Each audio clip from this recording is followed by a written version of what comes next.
विपुल रहेजा के उस stone door के अंदर जाते ही वह दरवाजा थोड़ी देर के बाद खुद ब खुद गायब हो जाता है।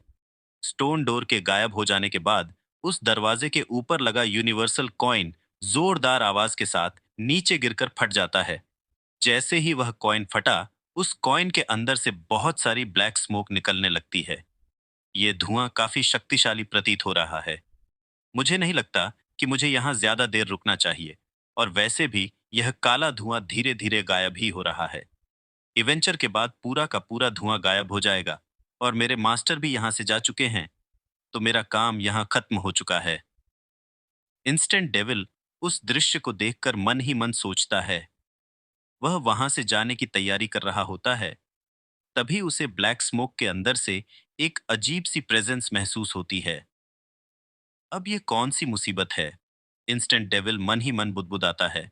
वह रुककर काफी देर तक उस रिचर को ऑब्जर्व करता है जो उस धुएं के अंदर मौजूद है। कई देर तक इन्वेस्टिगेशन के बावजूद उसके हाथ कुछ नहीं आता।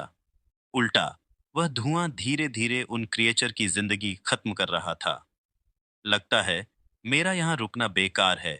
ये ब्लैक स्मोक और ये क्रिएचर मेरे किसी काम के नहीं हैं। उल्टा, ये क्रिएचर थोड़ी देर में मर जाएगा। इतना कहकर इंस्टेंट डेविल उस धुएं को इग्नोर कर देता है और अचानक कहीं गायब हो जाता है।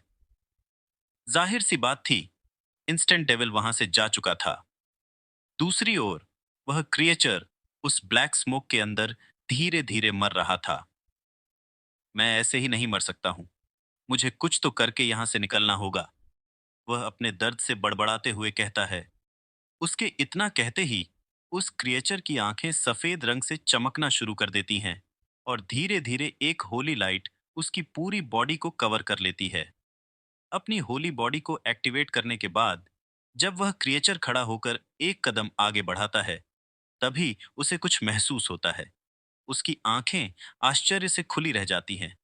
वह क्रिएचर इसलिए हैरान था क्योंकि उसकी होली बॉडी अब उस ब्लैक स्मोक को अपने अंदर कंज्यूम कर रही थी। इससे पहले कि वह कुछ भी सोच या समझ पाता, उसकी होली बॉडी ने सारी की सारी ब्लैक स्मोक को अपने अंदर समा लिया।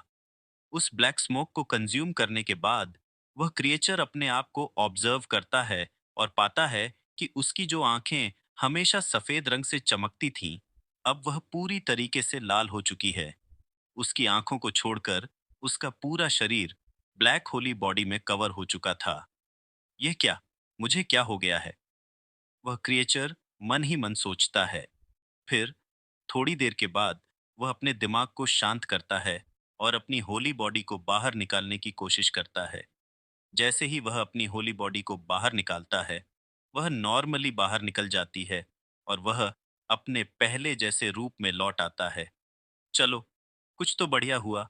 कम से कम मुझे मेरी नॉर्मल बॉडी तो वापस मिल गई है, वह सोचता है। फिर थोड़ी देर बाद वह अपनी होली बॉडी को फिर से बुलाता है। ऐसा करने पर उसकी आंखें लाल रंग से चमकना शुरू हो जाती हैं और फिर वह देखते ही देखते उसी रूप में वापस आ जाता है जिसमें उसने अपनी होली बॉडी को बाहर निकाला था। अपने ब्लैक गॉड बॉडी को बुलाने के बाद वह तुरंत आसपास किसी डिफाइड एलियन की तलाश में निकल जाता है। काफी देर की तलाश के बाद उसे एक डिफाइड एलियन मिल जाता है। वह क्रिएचर काफी देर तक उस डिफाइड एलियन को ऑब्जर्व करता है और फिर वह टेलीप होकर उस डिफाइड एलियन के सिर के पास प्रकट होता है।